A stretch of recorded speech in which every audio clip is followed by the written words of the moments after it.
Well, we've made it. The final, as of now, Tremors movie. We've seen heat-seeking creatures, flying monsters, giant shrimp, overgrown bacteria, and man-eating bugs. We've gone back in time, been to the hot desert and the icy Arctic. What will we see in the final installment? Well, let's find out.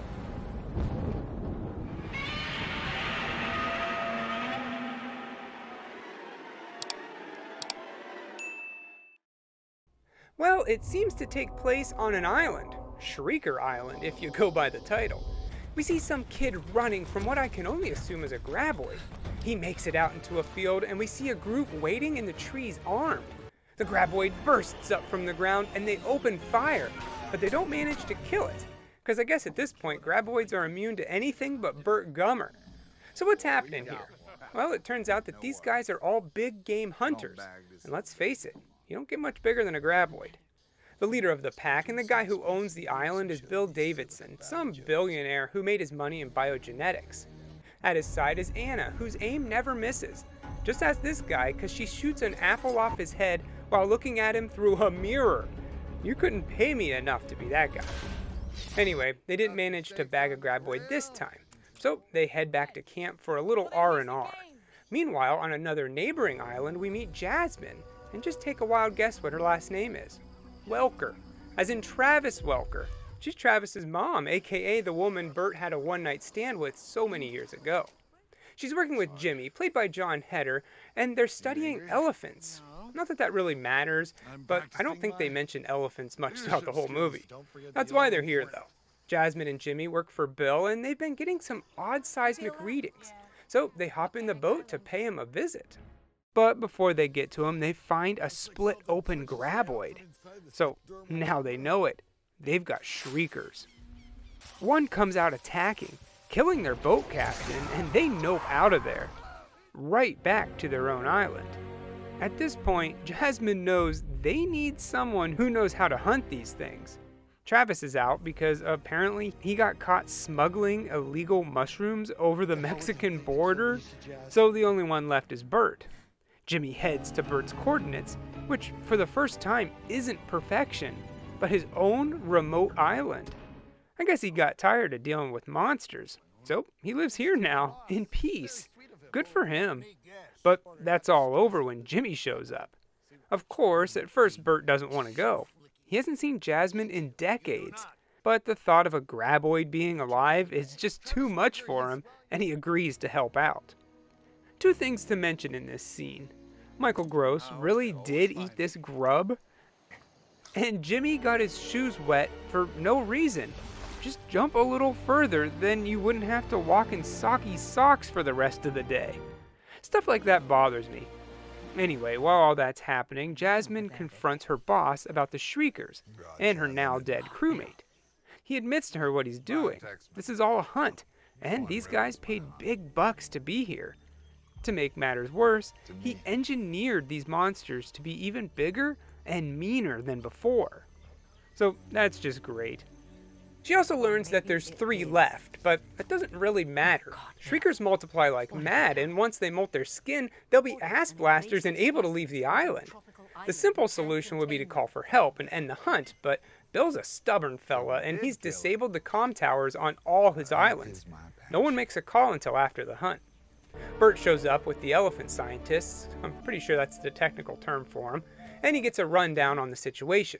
They reused the recap from the 5th movie, which was cool to see the first time, but here it just feels lazy. Burt cleans up, gets some new clothes, and him and Jasmine catch up. Mainly, it's just Burt being mad at her for her not sharing their son. We meet their team, Burt learns about Bill, so hopefully this time he's properly informed of the situation.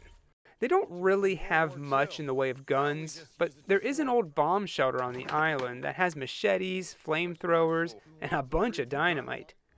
Burt heads over to the main island, sees the husk of the graboid, and knows they only have a couple of days to contain them. Elsewhere, the hunters are starting to learn the hard way that you don't mess with shriekers. The guy in the back's taken out, and the others don't even notice. But out in the open they sure do. We get our first look at the updated CGI shriekers, and it looks pretty good. They also have a few new powers. One, they can talk to each other, and two, they can shriek, finally living up to their names. They scream so loud that it brings you to your knees, unable to fight. The hunters tried their best, but they're just no match for the souped-up predators, and they're gonna need a miracle at this point. Luckily for them, Bert and Jimmy come to save the day, lighting all the beasts on fire, and most retreat, but they're not safe yet because now they have to deal with a graboid. Bert throws his flamethrower on the ground and the monster takes the bait. Anna takes aim, fires, and blows it up. The good guys head back to their island to get some bad news. One of the elephants that they've GPS tagged has been spotted 1,000 meters away from the camp and underground. A graboid can now take out elephants and swim, or at least burrow underground to their island. They're in trouble. Bill swings by to make things worse because his obsession with the hunt is far from over. He knocks out Bert and everyone else and locks them up in the bunker. Inside, once Bert wakes up, they use the paracord laces on his boots to saw through the zip ties. So at least they can move around now. But the door's locked, so they're still stuck. That is until Anna shows up to let them out. She's finally grown a backbone and told Bill enough is enough, and she quit. So that's good, at least she has some common sense. Before they can escape, however, they're attacked. But they should be safe, right? This place was designed to handle a nuke. Well, think again, because this graboid wants in. They quickly come up with a plan to use the old dynamite, and once she breaks through, Bert lights it on fire and books it out of there as the whole place erupts in a giant fireball. Bert hurries over to Bill to give him a piece of his mind, but once he gets there, he sees Bill's already has his hands full. He's still going on about the hunt, even though every single hunter he came with is now dead. He's lost his marbles. Bert tries to talk some sense into him, but he's not listening, even threatening the man at gunpoint, something you don't do to Bert Gummer. Well, despite all that, the graboid still gets him, pulls him into the water. So I guess graboids can swim. There's still one left and a cave full of shriekers to deal with. So Bert and Jimmy go in to take them out. They're pretty lucky because it's 2 against like a dozen, but after a long fought battle, Bert and Jimmy are victorious. Now there's only one graboid left, and it's not going to be easy to take her down. From the looks of things, she's giant and genetically modified to be a killer. Bert leads her away from the camp in slow-mo, and you can tell that they're just gearing up for something big. He jumps onto a horse and leads the creature up to a place they call the Devil's Punch Bowl, where he meets Jimmy, and the two take off towards a cliff, hoping to launch the monster over the edge, just like in the first movie. But Bert knows if they stop at the cliff, she'll stop too. And we can't have that. He's tired of fighting these graboids, and he goes out the only way Bert Gummer could, flipping the bird as she jumps up out of the ground and over the edge, killing both Bert and the graboid. The end of a legend. They stack up some rocks and have a little burial for Bert, leaving behind some things, one of which is a pair of Ray-Ban sunglasses like he always wore, but don't leave those there. They're like $250. I think Bert would rather you just keep them. The end credits come up and we see a nice little tribute to Bert throughout the years. It's cool to see how much he's changed and developed as a character, and if you're a hardcore fan like me, you might even tear up. But I mean, just remember, Bert's a character, and at least at the time of recording this, Michael Gross is still alive, so I mean, don't get too upset. In the end, they declare April 14th as Bert Gummer Day, which would have been really nice to know before I started watching all these movies in August. And that was Tremors Shrieker Island. And it's not bad. I'd say it's better than Tremors 6, that's for sure. I'm a little bummed by the ending, however, but I mean, the dude was 73. He can't be fighting graboids forever.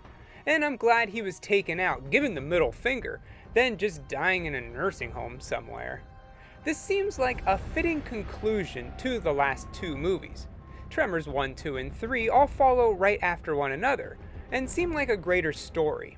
5, 6, and 7 feel completely different, and they tell their own different tale, with 4 being a standalone prequel.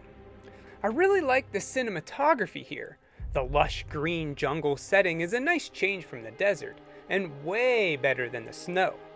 The story's fine, you knew eventually some rich dude was gonna breed these things to hunt, so that makes sense, but he does kinda die early for the human bad guy of the movie, and it seemed rushed.